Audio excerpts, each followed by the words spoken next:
Well, everyone. How are you? This is Robinette Bryce, the host of Conversations on Purpose. I think we had a little glitch with our producer here. So let's just say we're going to forgive him tonight. But listen, everyone, we just thank you for coming to join us. We are happy. We're excited that you're joining us tonight on Facebook Live. And listen, always remember, we are on YouTube also live at the same time. And that is Conversations on Purpose Talk Show. That's what you have to dial in when you go on YouTube. We want you always to go there also, even when you look at the show later, because we want you to subscribe. Remember to subscribe to Conversations on Purpose Talk Show on YouTube. So listen, y'all, we have an awesome show tonight. We have an awesome show tonight. Awesome guest tonight. I'm excited about these two people I have on here. I love these two guys. Oh my God, real men, awesome men, loving them, honestly. Two different people, awesome personalities, amazing testimonies. They are survivors, okay? Like you are a survivor. So they came on to tell us their story. They have many.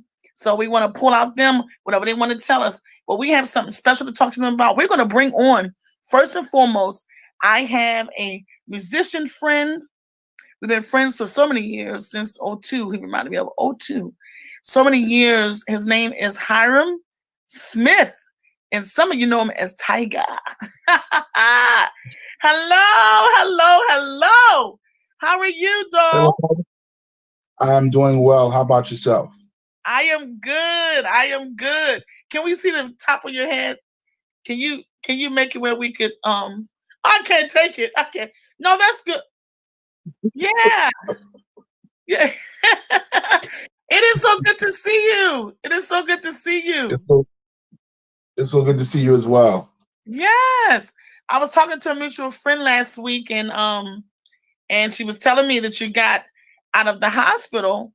And I'm like, what? You just got out of the hospital recently. And it was crazy because this friend asked me if I knew you. I'm like, but she said your first and last name. And I said, Tiger, yes, I know him.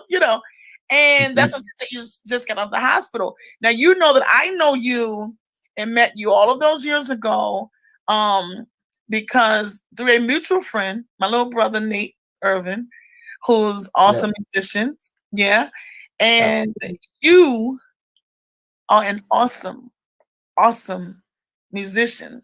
Keyboard and organ. It's amazing. It's anointed, making people cry and shiver. And thank God for that gift that you have. You've blessed so many people down through the years. And you've always been so humble. Always been so humble. So I want to talk about that just for a moment because a lot of people play music, whether in or out of the church. I met you in the church world playing music. And a lot of people, they get a big head, arrogant. It's almost like you can't touch them. Okay. So talk to me about how do you stay so humble, with your music, because you're great. You're awesome in it. Thank you. I stay humble because I had a situation that happened to me, and I tell any musician that I work with, that I mentor, I started playing when I was in high school, or just trying to learn when I was in high school. And Mm-hmm. what happened was I had an opportunity. We were in church Sunday morning, um, and I will never forget this. We were playing Offering. The name of the song was uh, it was it was some offering song we was doing, whatever. Uh-huh. And I remember looking at a friend of mine in the sanctuary, and I was playing on Kisses and Yeah. playing like that, and the gift left just like that. And I sat there like this for a second, and there was a youth minister we had named Minister D, and he grabbed me and said, "Repent right." And I began to get on my knees and cry because I literally forgot everything. I Wow. didn't know. I didn't know what anything was. I didn't know what the key was. I didn't know what the chord was. I literally forgot it. And After I repented and got back up, everything came back to me. Wow. And after the service was over, he spoke to me, and it was me and my two brothers. Well, we call ourselves brothers, but we're more like cousins. But we're very close as brothers. Yeah. Sean and Corey, and he said, anytime that you play for that you play in this church, don't play for the audience, but you Mm-hmm. play for the audience of one, which is God. And he said you just got he said, you just got chastised by having your gift taken away. Wow. And anytime I play, I don't ever try to play with I play better than you, or I'm Yeah. trying to compete with you. That's never my MO, because I don't want that ever to happen to me again. Because I believe that if it happens again, that I'll never play again. Wow. So why play with God? Yeah. So you take it really seriously. And I think that that's the problem. We don't really take it seriously, you know. Hmm. And I don't want his spirit taken away from me. At Ooh, all. Just Lord, like please, death. Holy Spirit. Yeah. You know, and I always used to say that, like, if you have a musician or even out in the world, like a ball player, if you have Hmm. them shooting hoops and something happened to his hands, he's gonna feel That's it. handicapped. Like, you know what I mean? You know, so because that's what he do. And a lot of people are passionate about the things they do. Some just do it for Absolutely. work. But like me, I don't do that stuff for just work. You know what I mean? I'm passionate Hmm. about Christ. I'm passionate about even this talk show. This is ministry for me. This is bringing about awareness and then helping people. And people, I get all kind of comments about the show, but musically, the same thing with the music.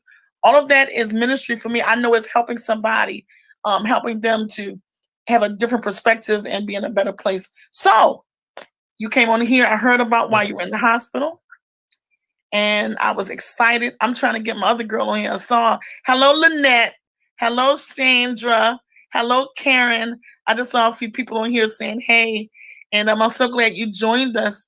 We have a good show, Karen. I was trying to get you on here tonight, but hopefully we can get you on soon. Um, so tell us why you were in the hospital, Hiram. Sure. I was in the hospital fighting for my life. I had um, COVID pneumonia, and it hit me so hard. I remember it was literally I had a little history on it. What happened was I had got my car was hit, Hmm. and I had my car taken to a particular auto shop. Hmm. And when my car got fixed, I got my car, and I didn't even have my car for 2 days, and started having these symptoms. Hmm. And the symptoms was like really heavy cough, um, and the cough just wasn't a regular cough. It was a cough with a heavy, um, uh, like my chest would hurt when I would cough. Hmm. So I called out of work on a Sunday. Um, Monday came, called out of work, and I said something's not right. A coworker called me, said, you're having symptoms that sound something like COVID, because I was tested for COVID before and it came back negative. So I Okay. went to the hospital, and went to urgent care at university. And when I went in there, I started wheezing. Now I don't have asthma. I Hmm. was told I have a touch of bronchitis. And when I went in to get tested, the doctor came in and said, I would like to take you to the ER. And I said, well, why? He said, because your oxygen levels is real low. And I'm very concerned about that. And I said, okay. And I went over to university on a Tuesday. They tested me, they drew blood, they did all these different x-rays. And the doctor came in and said, we believe that you have a blood clot Oh on wow. your lungs. And I said, okay. And I said, well, what does that mean? He said, right now it just looks that way, but we need to we have to continue to test you. And I said, no Mhm. problem. And they continued to test me. They released me Wednesday morning, like 4 o'clock in the morning. They Mhm. found out that I had pneumonia on my left and my right lung, upper and lower lung. So they Ooh. were saying that's the reason why you're so winded. They sent me home. They gave me this antibiotic, oxycycline, and the antibiotic. When I took it, I started having issues breathing. Ooh. So Wednesday, I had issue breathing. Thursday is when it got really bad. Thursday, I remember I have a dog, so normally when I come upstairs to let him out to go to the bathroom, as I came up to the top of the steps, I felt like real faint, Mhm. and I felt like I was actually gonna like pass out. And Wow. that's not. I've never had that feeling. I just felt weird. I actually let him outside, and when I let him outside, I felt like I was losing my breath, and I was trying to breathe, and it was real hard for me to breathe.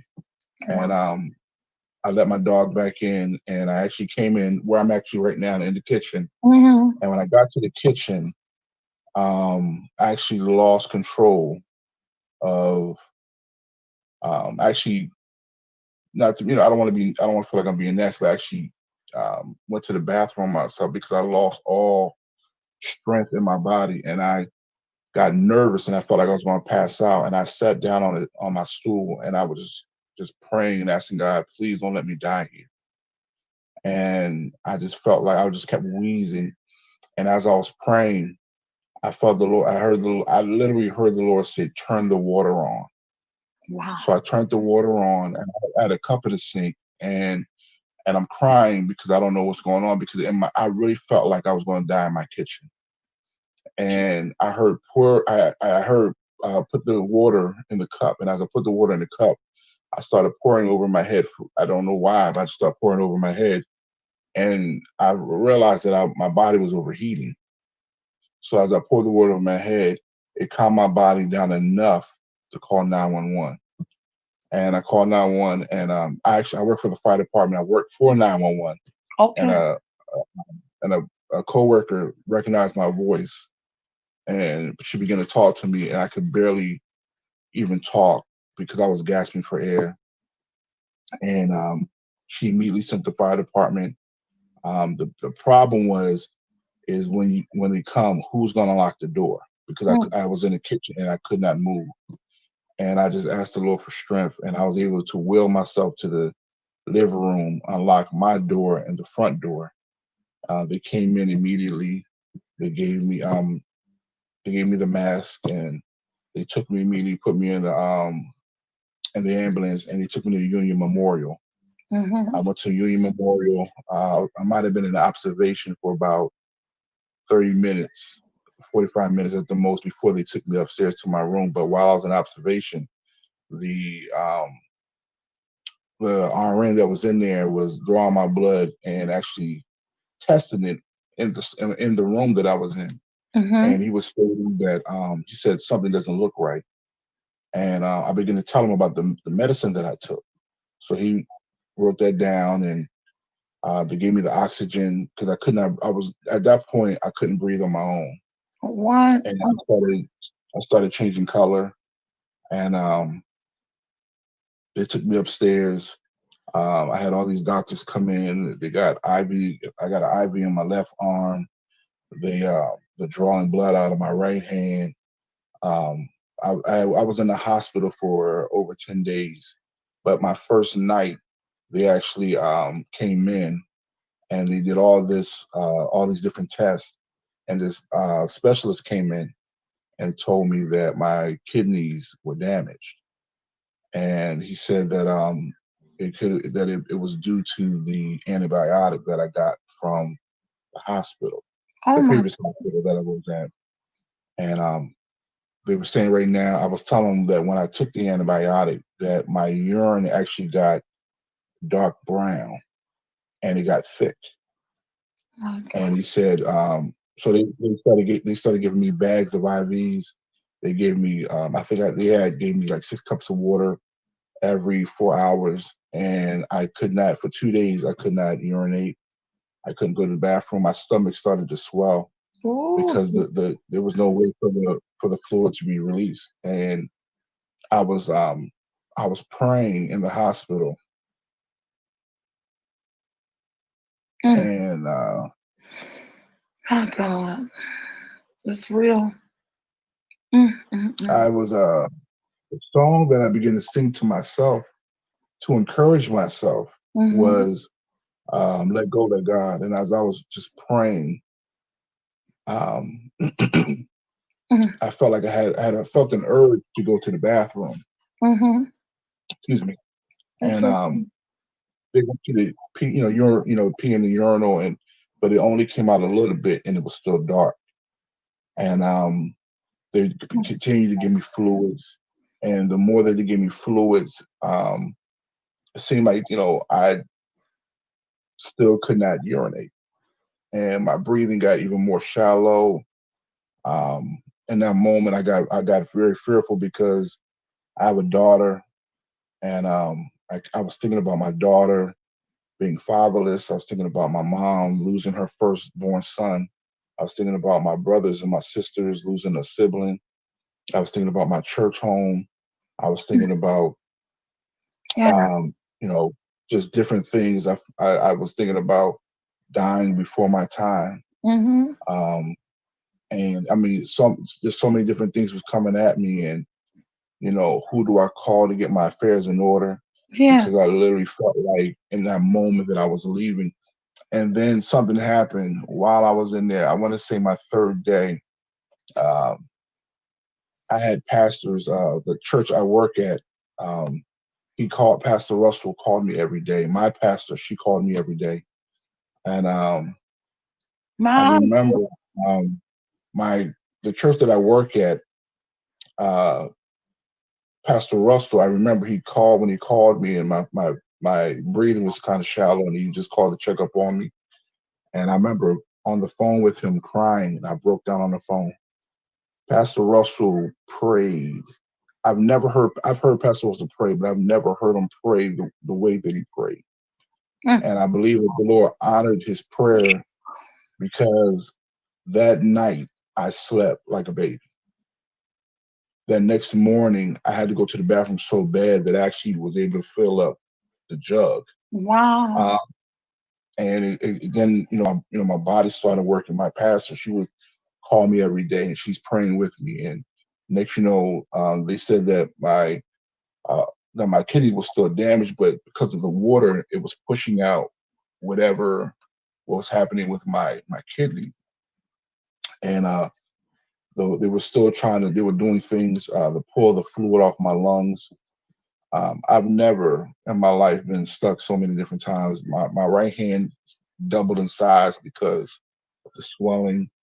Um, my breathing still didn't get any better. And So were they using? They were using real quick the What did they? How did they help you with the breathing? Were you on the ventilator or you were on? They gave you oxygen. What? How did they well, I help had you to, with the breathing? well, let me explain to you about the ventilator. The ventilator for some people, it's almost like a self-induced coma where they put in where your breathing is so bad they kind of put you in a self-induced coma with the Mhm. ventilator so that way you can breathe. Thankfully, I didn't get that bad, Okay. but they had the long tube on my nose for me to breathe. Yeah. And when the doctor took it out, I started gasping, and they kept it in, and they were just confounded because they really didn't know how to reverse that process, and it was more so of a waiting game for them. But while I was in there, uh, I had lost my sense of taste. So they were concerned because they were giving me medicine, but I wasn't eating. I literally had trays of food stacked up. I had no desire to eat because I wasn't hungry because I lost my taste. And if I did taste something, it tasted weird. So Yeah. I just wouldn't eat it. I was drinking water. The water didn't taste right. So I started eating the ice. And then I would ask for cups of ice, and that was the only thing that I was eating. And I think uh, the doctor came in and was telling me to force myself to eat something. because the medicine that they were giving me was so strong that it could even damage my kidneys more. And type of situations where I made a video on Facebook.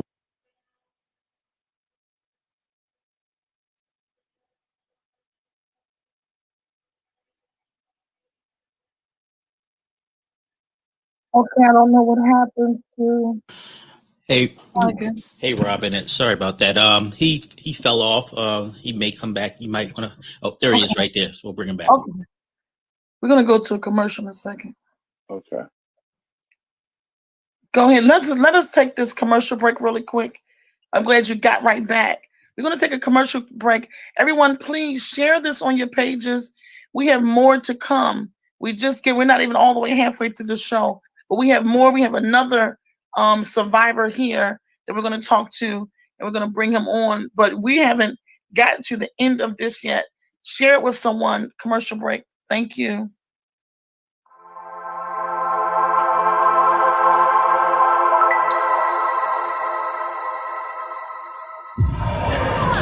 This is whipped CBD lavender. This is 375 milligrams of CBD. I'll show you what's inside. It comes with a little spoon so that you do not contaminate your jar. And what we do with this is you can massage it into the skin. It's really great for any inflammation in your body. As you know, the THC is the part that works on psychosis in your brain, and the CBD is the part that blocks the pain receptor. So these are all CBD, no THC. You will definitely pass the drug test if you have to take that. My clients really love this, especially the ones that have psoriasis or eczema. They use it for pain relief in any specific area, or you can rub it all over your body. It's safe. It's a safe amount that you can use it every single day and not feel like you're addicted to the product. And my clients who really rave about it are ones that have had issues with psoriasis, eczema, carpal tunnel, sciatica, and any of those issues that deal with any inflammation in the nerves, the joints, or the muscles. With CBD.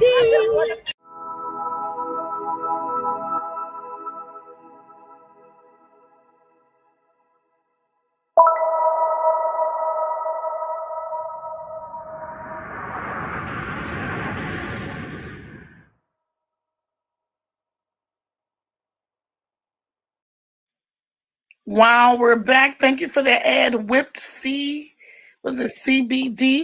And so thank you for the ad. Remember, you all, if you want to add, you can call and we'll have all the information here. So back to Tiger. Listen. Hello, fam. Yes. So back to Tiger while Hiram Smith. So we're bringing it in. So give us get us to the victory of your testimony. Sure. I want to say it was when I was at the lowest of feeling that, like I was more so, I really felt broken at that moment. But in that moment, I felt like the Lord was smiling. Yeah. The more that I went through. Yeah. And a lot of people didn't understand when I made the video. A couple of people asked me, you said that the Lord smiled the more that you went through, and I said yes. I felt like the Lord was smiling at me because there were two things that the Lord left beside me to let me know that He was still there, and that was His rod and His staff. And while I was there, I felt like in that moment, like Lord, where are you? And then something changed, and I felt comforted. Yeah. And when I felt comforted, my faith literally increased the more. Wow. And I was in the hospital, and I just started worshiping God. I was praising God because He spared my life. Yes. And I tell anybody, anytime that I talk to anybody, I tell them I'm here because God spared my life. Yeah. Some people, I told, when I made the video, I told them, I said, it's not no goodness of my own. I said, because the Bible, tells us that it rains on the just as well as the unjust. Yes. And the reason why I believe that the Lord smiled while I was going through is because when I felt like, Lord, it was enough, he was saying, no, it's not enough. Yeah. I had to go through this whole situation Uh-huh. to be a testimony to somebody who was going through COVID Yeah. or who knows somebody who's going through COVID. The problem with this, with COVID is when people hear the word COVID, they treat you like you got the Ebola virus or Yeah. like you have a sexually transmitted disease. So they're very standoffish toward you. Yeah. But the thing about it is that, it's not the time to pull away from people, but to draw closer to them. Mm-hmm. Sometimes people don't know what to say when someone hears that they've tested positive for COVID, whether it may be COVID pneumonia or whatever, that their diagnosis is. But I made the video to encourage somebody. COVID, it was, the devil thought that was, he put that exclamation point, like this is it for him. But God wiped the exclamation away and put a comma for me. Yes. And that's why I'm still here. Yes. And my faith has increased. The way, the reason for life has increased. My total thinking Yes. has increased. And when I came out of the hospital on that Saturday, my younger sister picked me up, and she looked at me and she was crying, and I was thankful. And even as she took me home, I just began to talk to her because she's not saved, but I just began to talk to her because, me going through brought me out stronger. Yeah. So that way I can be able to minister to somebody from a broken place. Yeah. There are a lot of people that are broken, they're hurt. When I made the video, I was shocked that I made the video purposely to encourage somebody Mm-hmm. who was going through, whether it was sickness, whether it was situations at home. And the word that the Lord gave me when I came out of the hospital was, don't waste another day. Woo! So when I put the video out, that's what I kept saying, don't waste another day. I was shocked that after I made the video, I had people call me, I had people text me. I had people that I'm friends with on Facebook, but were just Facebook friends who were messaging me. And a young lady that I'm friends with on Facebook, but I'm not like close friends with, actually called me through Messenger. And I actually picked up the call, and she said, how are you doing? And I said, I'm doing fine. And I said, how are you? And she said, I just want to let you know the video that you made blessed me so much because I was thinking about committing suicide. Oh God. And she said I was so broken. And then I saw you make your video, and it made me stop. And I just want to thank you for the video. I had bishops call me, stating that they were going through. I had other people call me and text me saying that they had family members that were dealing with COVID, and they didn't know how to respond to them. And I was really just shocked at, how many people.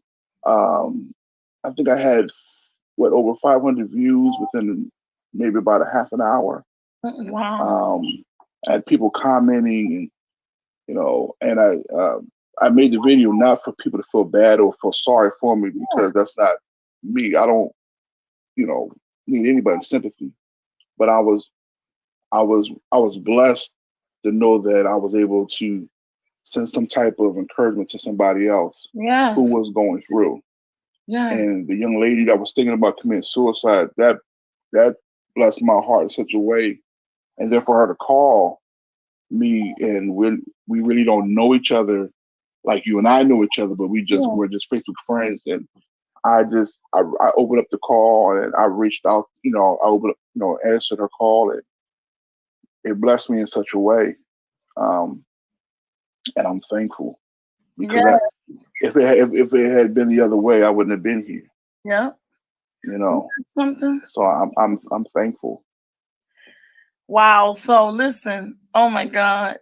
If it had been the other way, you would not be here. I told you earlier that if I heard something that you were gone, I would have been devastated.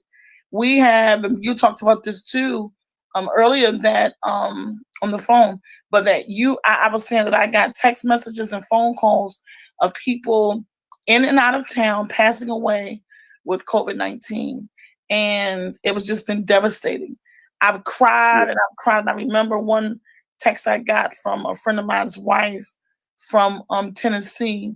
I remember, and I was like, no, I'm not going to, no. And I didn't tell people for days, not that they personally knew him or their family, but I was talking about the family, and then musically actually working with them, and they were waiting for something from me and saying, when you get this and when you get better, then we're ready, we're going to hit the ground running, all this stuff. And I didn't even tell people at that time because it was just like, it seemed like it was one after another, So the thing is, we know God is sovereign. He can do whatever he wants when he wants.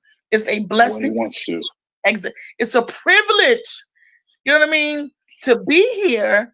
And then absolutely for you to be able to tell it and want to tell it. I was glad to hear about the video. I want you to tell them where they can find the video. So yeah, tell them now where they can find the video that you did. Where to go You can actually go, I had to change my Facebook name, but it's at Hiram Smith on Facebook. Actually, about a few people shared the video as well. Spell Hiram. Sure. Hiram is Hiram. Last name Smith, Smith on Facebook. Okay, good. We want to Tim, so do you have we want to play a little we want to play that video you sent me so they can Tiger was sending a message to his dog. The person taking care of his dog was like, I'm trying to take the dog out, the dog looking for you. Send him a video or something so he could be better, in other words. So play that for us when Tiger was in the hospital talking to the dog. Hey man, I'm so glad that you were enjoying that good food that I prepared for you. Sorry I couldn't be there right now, but I'll be coming home soon. Love, thank you so very much. I love you. Your big brother's gonna make it through.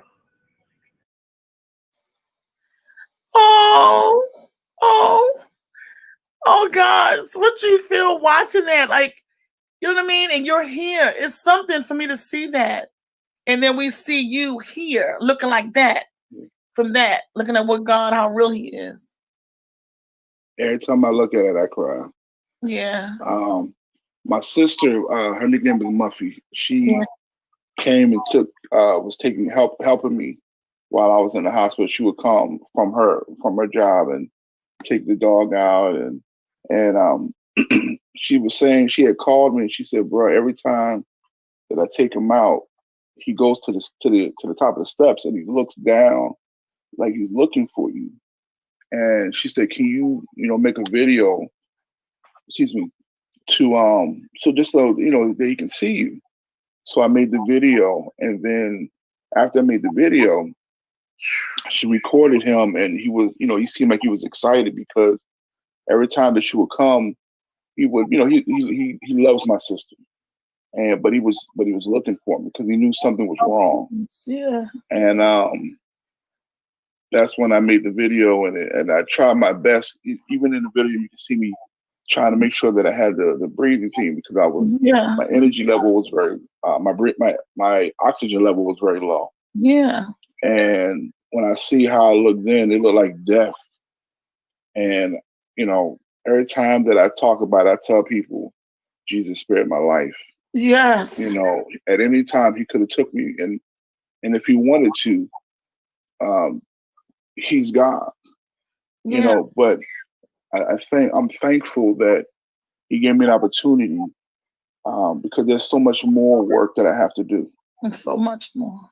And I thank God that, I tell anybody, I said, he spared my life, and because there are people that are going to the hospital that are not coming out. Yeah. There are people that are going in the hospital and they're coming out, but they're not the same. Yeah. They're off. Something about them you could just tell is just off. But the moment that the Lord released me to come out the hospital, my life has changed. Yes. You know, I'm not the same. I'm better than what I was before. I have a whole new outlook on life. I'm grateful. And I'm just, you know, I'm so thankful for life.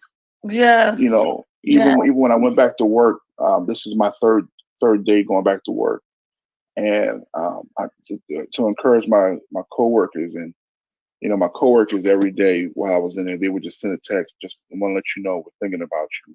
My supervisor, my third shift supervisor, Mr. Danny, literally called me. He called me twice. The first time when I was in the hospital, and then he called me when I got out the hospital. He was like, "Is there anything that you need?" And you know, a lot of times with certain jobs, they don't. You're pretty much a person in position, and that's it. Yes. But for my supervisor to call me, to check up on me, to ask me did I need anything, you know, that meant a lot. For my pastor to call me, you know, do you need anything? For the church that I work at, Pastor Russell, for him to call me, do you need anything? And constantly keep checking up on me, and friends and family constantly calling. It means a lot. You know, sometimes we can do so much in ministry. Sometimes we feel like people are only there for what you can give them. Yeah. You know, but to know that people, to feel like you know, someone really cares about you, to feel like someone really loves you, it means a lot. Yes, yes. But I want to say to you that I really love you and I really care. And I'm glad that you got to hear me say that. I'm glad you came on the show to be a blessing to others. A lot of people try to hold back things that they go through. We overcome by the word of our testimony. And the thing is, we help so many people. Marvin Winans say, "For we may never know all the people we have touched. For we may never know all of the lives that we have reached." You know what I mean? You can take it off me. Yeah. But see how we'll never know it? Everybody can't come and tell you to touch them. All the hundreds of people that watch it can't tell you. You don't know how far to reach. We'll never know. But what our job is and what we should do is that when we know a blessing happened and been thrust upon us, we need to tell it because it's going to help somebody else. What you did tonight and on your video, what you're doing is giving somebody else some hope. A lot of people don't know. They talk about underlying conditions. They talk about all kind of reasons why. We see a lot of people we know being affected, okay, dying. I'm seeing it. And it bothers me, of course, but we personally can't stop it other than wear your mask, practice social distancing, please. And don't just pray and don't do those things. You know what I mean? Don't say he covers me. I don't, like I keep telling people, I don't have a problem with God cover me. I just don't want your droplets cover me and your whatever because you want to do what you want to do.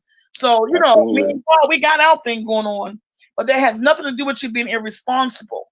You know what I mean? No matter what you're thinking, no matter what you're whatever, be respectful of other people's space. And I want to say that because sometimes we don't say things enough. And I try to bring out things on this show.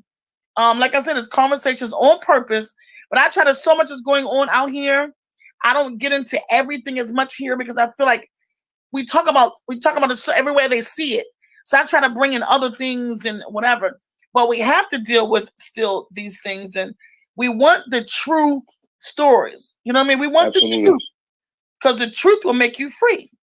The more we speak the truth, the freer we are. So I'm going to bring you back in the last couple minutes, but I just thank you. I thank you for your gift.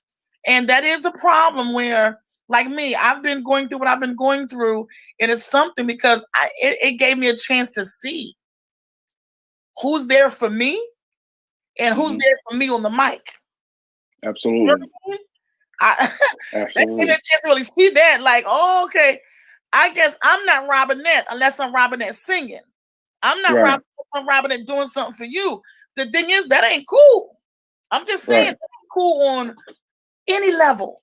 But that's, you know, vice versa. You know what I mean? So it's important. Another friend of mine passed away.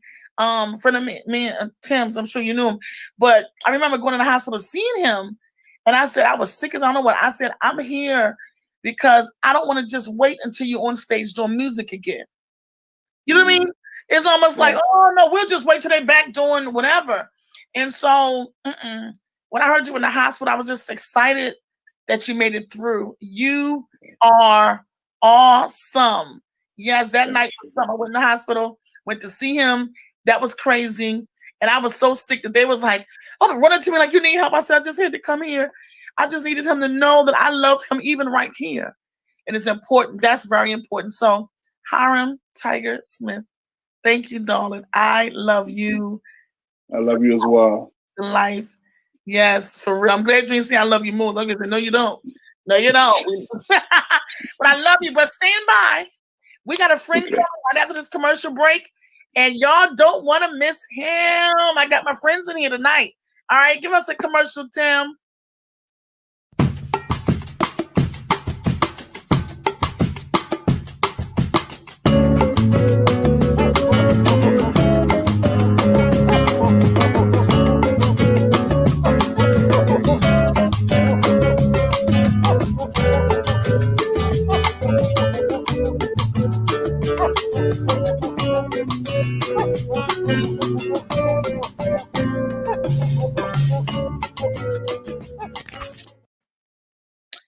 Hello. Listen, everybody.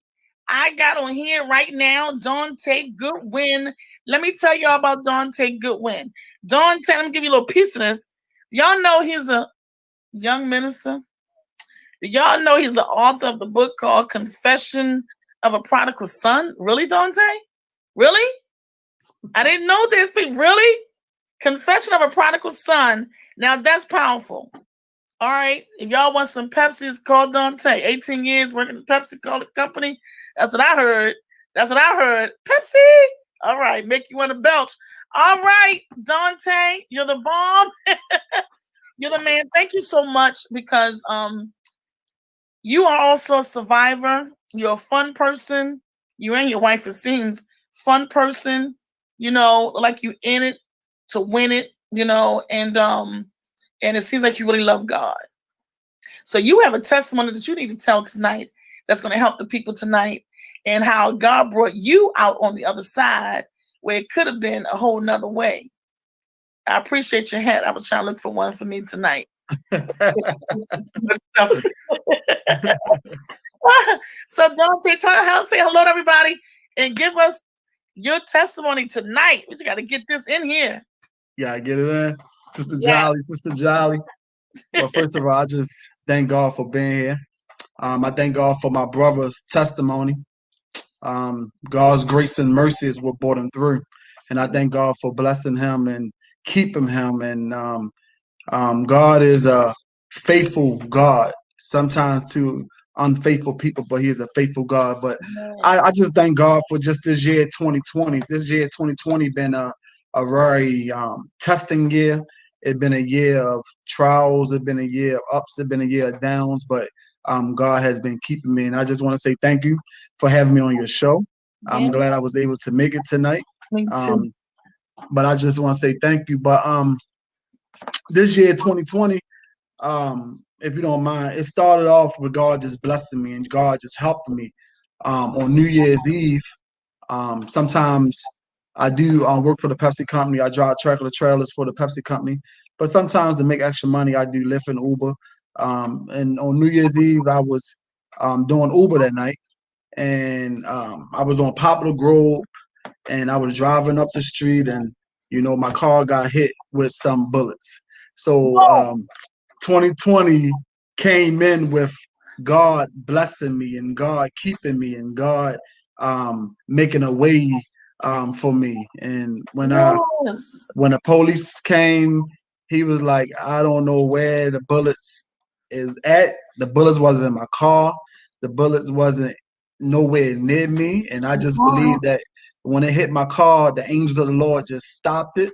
Yeah. And I just want to say his grace and mercy is just what brought me through. So I already knew that this 2020 was going to be a year of God showing his mighty hand to me and to my family. Wow. And that's how my year started off. And tonight, I know I'm talking about the COVID-19, and that's something that's it touched me. It touched my family. It touched a lot of people around me. I think it was in the middle of March. My wife, Lisa, she worked at the hospital, and she started to get sick, and her job told her to go and get checked out, so that she to see if she was sick or not. Coming to find out a couple of days later, when she got tested, yeah, she was sick with COVID-19. So I don't know if she caught it at work. I don't know if I gave it to her. I just don't know. And at that time, when anybody caught it, and you got to tell your job, you got to tell this, you got to tell that. So as soon as she told me, I felt my body start to changing. Like I started to get weak. I ain't have no energy. I was driving my tractor-trailer, which I shouldn't. Us men, we always try to push and push. But I found myself getting sick, like sick I never been before. So, I had to tell my job that, my wife caught COVID-19. And, the amazing and the funny thing about it is that when you catch it, it take you a minute to get a checkup. Yeah. So much can happen to you while you waiting for a doctor to give you an appointment. And so that's basically what happened. I think it was that Monday, I told my job told me basically leave work. And then I think I got checked up that Friday at Mercy Hospital. And the lady told me, like, do you want to stay in the hospital? And I said, no, I don't want to stay in the hospital because all the records show that people that go into the hospital, and if you just seen my brother, people that go into the hospital, a lot of times they would just give them drugs and not really treating the symptoms of what they was going through. So a lot of people was dying in the hospital, and I didn't want that. So I said, no, I'll go home and just deal with it. But mine was a little different. Even though I started getting weak, mine's got worse week by week by week by week. Yes, my wife got sick, and she had all the signs of COVID-19, and we both was just in the house, and we both was sick, and and God is just amazing. Sometimes God have to bring you down or get you low to show you who he really is. Because sometimes when we up on a cloud, or when life is doing good for us, sometimes you can't really see God, because sometimes we can be blinded by all the good things that's happening to us in our life. But as she was sick, I was sick. We both was in the house sick, and she really couldn't do nothing for me. I couldn't really do nothing for her. We was both in separate rooms, and that was like a testing thing, because when your wife is sick, you want to try to help. You want to try to be there, but I really couldn't, because I was just, as mine's was getting worse and worse as the weeks went by. So phone calls came, everybody want to call. And one thing about my wife, she's a very secretive person. Me, I say, call everybody. I want everybody to pray when I'm sick. The sinner, the saint, I don't care. I want everybody to pray. Even President Trump, if he know what's going on, I want him to pray. But my wife is a secret, quiet, stay to herself type of woman. So she ain't want everybody to know. And like you was scared, or a lot of people feel bad because they get sick. It's just like any other sickness or any other virus or any other thing that you go through. But as time went on, we lost our strength. We both didn't eat for almost like 2 weeks, and we both had fevers like galore. And it's like God bless her to where she was able to, go through her little trials and the sickness, and she was able to go back to work at the hospital in 14 days. But for me, I kept on getting sicker, and I kept on getting sicker. And some of the things that y'all heard my brother say before, when you lose all the taste for food, you don't want to eat, you lose taste for water, when your urine change. And I was home dealing with this. I wasn't in a hospital, so at that time they ain't really have no medicine to give you. So the only medicine that you can really take is just Robitussin and this and that. And then when people bring food and stuff to the house, it just sat there because you really didn't have no appetite. Only thing that you did was just lay around and just try to help yourself the best way you can. And it's in those moments that that a lot of times people go through things and they don't have no hope and they don't have nobody to call on. But we know that in those moments we have an anchor, we have a savior, we have somebody that we can call on, that we know if we call his name, he is going to help us. He is going to definitely bless us. So even as she went to work, I started getting more sicker. And what I mean by sicker, to where it got to the point where I couldn't breathe at all. It got to the point where at nighttime, it's like I was scared to go to sleep because of breaking out in fevers. And, I barely couldn't pick up anything. I mean, headaches, your body aching. I wasn't eating. And for the first time in my life, I was scared. I really was scared to actually go to sleep because even when I went to sleep, I caught myself stop breathing. And I don't know if you ever have, felt that or done with that, but it make you scared, like, hold up, what's going on? And and that's the times where you want to, Lord, forgive me for every sin that you've done and all that stuff. You want to make sure your life is straight. But I was at a point in my life that I couldn't even help myself. And I needed Jesus to help me. I needed him to help me. And even though my wife got better, even when she came home, she had to stay away from me to a certain degree because she was still going back into working in the hospital as she do. And I felt like people make you feel when you get COVID, like the leprosy, in the Bible, where it was these people that had this disease and they was an outcast and nobody didn't want to deal with them and nobody didn't want to come around them. And I remember one story where the leprosy told them, shall we sit here and die? You got to get up and you got to do something to help yourself. So it's a lot of things that I had to start doing. It's a lot of, and I mean, I'll be here all night talking, but it's a lot of things that I had to start doing to build myself up because this virus affect everybody different. It don't affect everybody the same.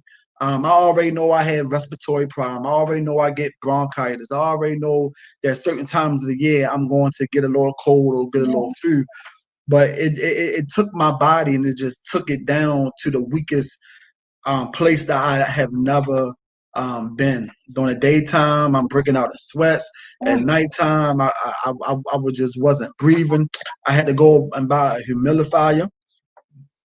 To try to make the moisture in where I was at in the house better so I can be able to breathe. And I just know that it was just God's grace and God's mercy that helped me. And then even after, I started catching my breath, that's when, they call it COVID bronchitis, where I couldn't stop coughing. I mean, it was some days I coughed all day long. And I mean, my lungs felt like they was about to come out of my chest because as much I was coughing, as much I was, had this illness in my body. Yeah. And then 1 week went to 2 weeks. 2 weeks went to a month. A month went to a month and a half. And I'm still dealing with this sickness. I'm still dealing with this pain, this agony that's in my body. But it's good to have praying people. It's good to have a praying wife, a praying spouse, a praying pastor, anybody. The writer says, somebody pray for me. And they had me on their mind and they took the time to pray for me. And even though I was in the house, this was the time that I was able to get reconnected back with God. you know, sometimes it seems like things gotta happen for us to like get back into the right alignment that we need to be. But sometimes things just gotta happen. And God's going to send certain things in your life so that you can get back with him where you need to be. And at the same time, not just the sickness, it's just the point, you know, the hospital telling me I can go to work, and then my job telling me don't come back to work, and until I got certain tests done and all this stuff. So it was like it was just a big chaos mess, you know.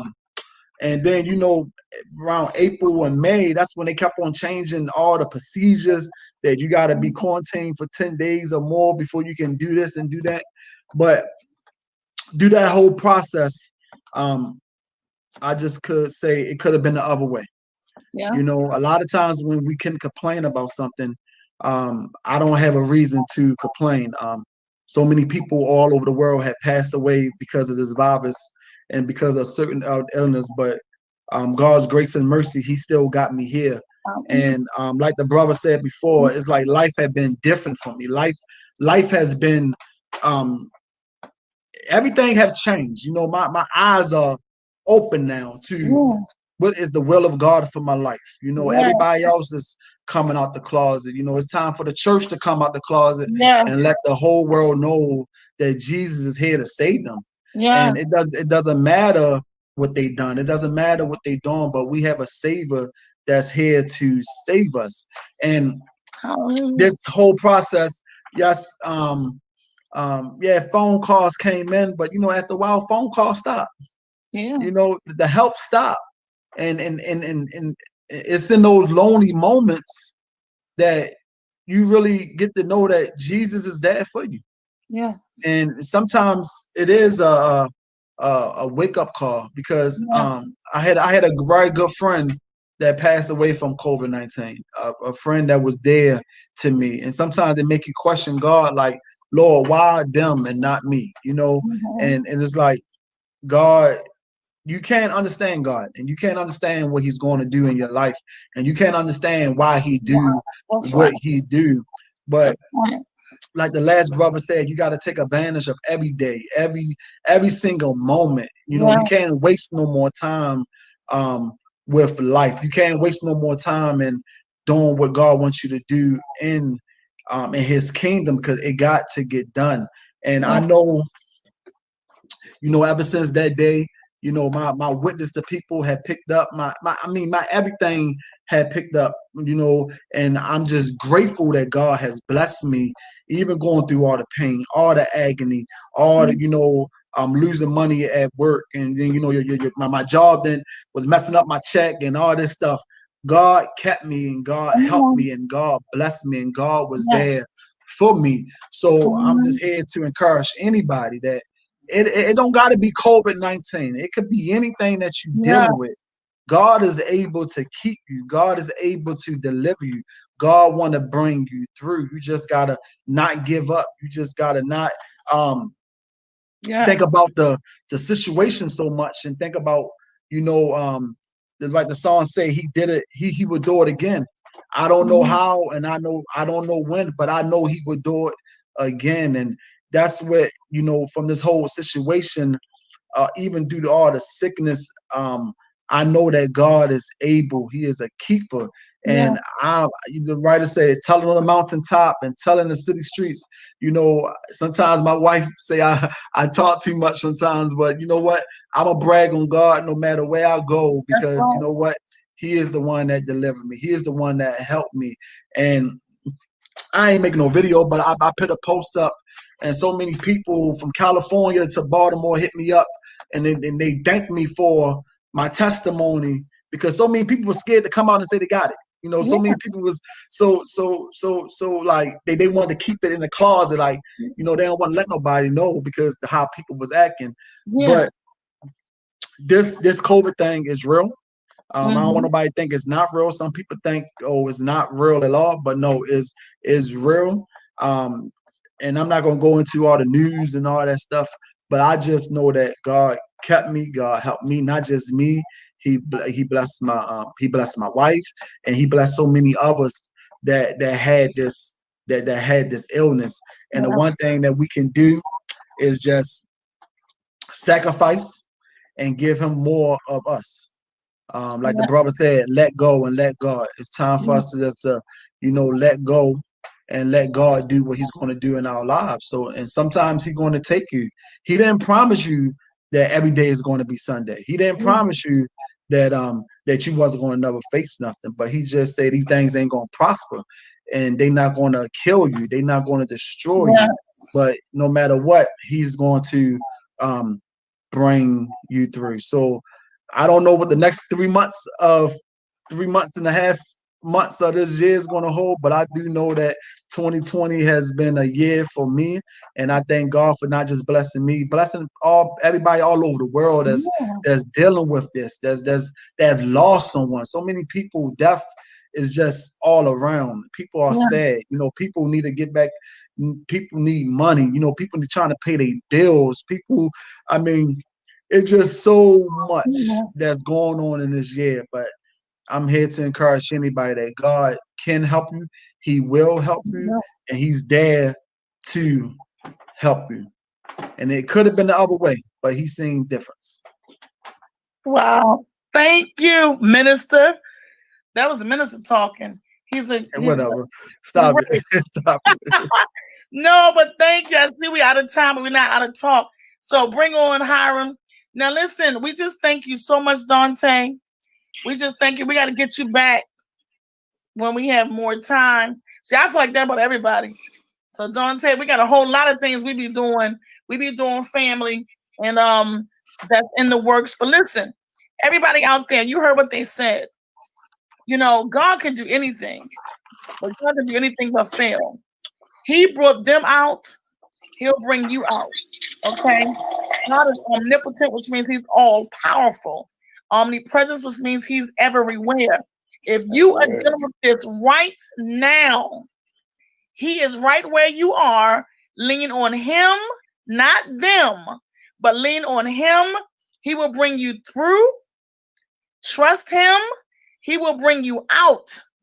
Don't be afraid of what you can't handle. Just where you're weak, remember, he'll be your strength because he's strong. He is able, remember, he is able to do exceedingly abundantly above all that we can ask or think. And we have the power in us because he is in us, which means we are an extension of him. I see you, Pastor Easley. Karen, thank you. I thank God for these young men here tonight. I thank God for everybody who tuned in. We thank you. There are many testimonies out there. So please come in, make comments about your testimonies. Inbox me, put it on the wall that you want to tell your testimonies. We're going to do a show called I Testify, like iPad, Spotify, I Testify. We got a lot to testify about. If you're still here, then you are a testimony. You don't need to be ordained by anyone because your testimony is your ordination, okay? So we don't need it to be anything on this platform other than you're breathing, okay? So thank y'all so much. Remember to go to YouTube and type in Conversations on Purpose Talk Show and go there and subscribe, okay? And tell somebody about the shows. Tell somebody if you have ideas, please. We do have people that are going to come on. We do have set people that's already in the works. We're working on some stuff. If you want to send $1, $2, $3, $100, Cash App, $ Elmore Records is always going across the screen. A lot of y'all know I do everything free. All my life. All my friends say, what? Free, free, free. But guess what happens? Free don't last long. Okay? So that's just the way it is. Because everybody can't work free. Everybody can't. Because that means when the money comes, you got to go where that is, even when you don't want to. Because stuff still have to be paid.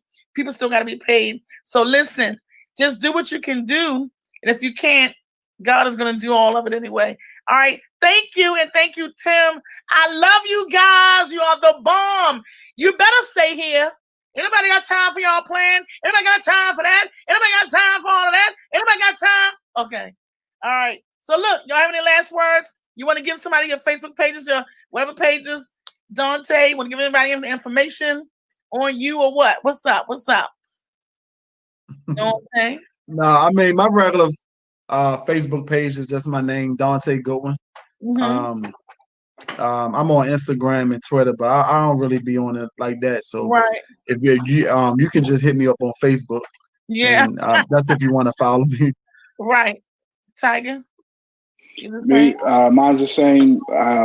Hiram Smith on Facebook. I really don't even be on the rest of them. I just, you can hit me on Facebook, hit me with a message, and if you hit me with a message, I will respond. Yes. So. Hit him with 500 messages, y'all. He will respond expediently. And so, listen, y'all remember next Friday? Oh, okay. No, the producer has a very important meeting next Friday. So, we're on every Friday at 9 p.m. Tune in next Saturday at 9 p.m. We know it's a little late for Saturday, but it's okay. You're grown. Next Saturday, 9 p.m., we are doing the show instead of Friday. I will come on live just to remind everybody and just to cut up with you a little bit, maybe sing a little bit, tell some funny jokes. I got them jokes. You heard me. Knock, knock, who's there? I'm not sure. So just remember, next Saturday, 9 p.m., Conversations on Purpose. This is your host with the Holy Ghost. So remember, I love you. Be safe. Don't trust yourself more than you trust God. All right, y'all. Bye-bye. Real quick, Robinette. Yes. We appreciate you. So here's some applause. Right. And I want to apologize for what happened earlier because there were some glitches, some technical glitches going on before the show. Amen. Yeah. So he's apologizing for his beautiful words he used. Yeah. But thank you, Tim. You're doing an awesome job. All right. Can we play a commercial on the outro or? Yes. Okay. Well, we'll play our favorite. Yes. When you like. Thank you. All right.